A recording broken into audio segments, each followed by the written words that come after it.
Libur akhir tahunnya nggak kemana-mana, terus butuh bacaan, saya merekomendasikan satu buku dari Murakami, Lelaki-Lelaki Tanpa Perempuan.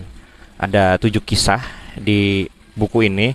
Ini bisa dibilang bukan novel juga ya, bukan cerita pendek, cerita agak panjang tapi tidak terlalu panjang. Nah, kalau teman-teman kecapean baca novel tapi butuh lebih panjang daripada cerpen, mungkin bisa cari buku ini. Bukunya ada sekitar 262 halaman dan berkisah tentang lelaki-lelaki tanpa perempuan. Tapi sebetulnya di buku ini lebih banyak kisah tentang lelaki dengan perempuan ya.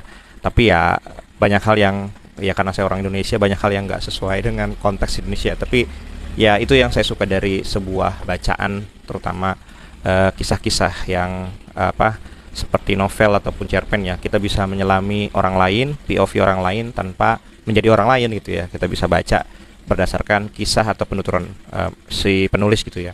Nah, di buku ini ada banyak kisah yang bercerita soal relasi laki-laki perempuan gitu ya, tentang kepelikannya, tentang kompleksitasnya, tentang pengkhianatan-pengkhianatan, tentang relasi tanpa status, tentang imajinasi seseorang atau laki-laki terkait perempuan ideal yang dia idamkan.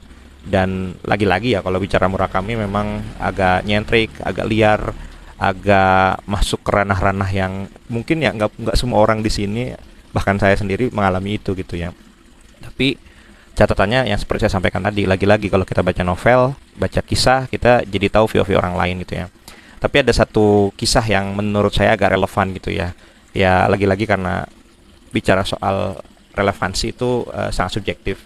Di salah satu tokoh yang diceritakan oleh Murakami di sini ada cerita soal atau pernyataan yang bercerita soal hubungan orang tua dengan anak gitu ya. Orang tua selalu menginginkan anak-anaknya belajar dengan keras, mendapatkan nilai-nilai terbaik, kemudian masuk sekolah top, tapi kemudian mereka tidak pernah ngobrol, berdialog dengan anaknya terkait apakah anaknya sebetulnya menginginkan hal tersebut gitu ya.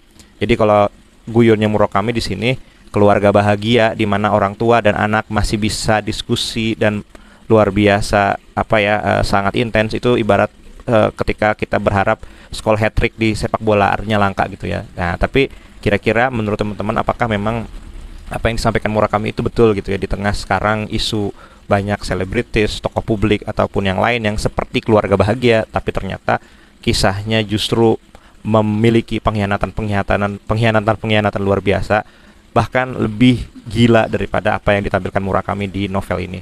Kalau mau cari bukunya silahkan.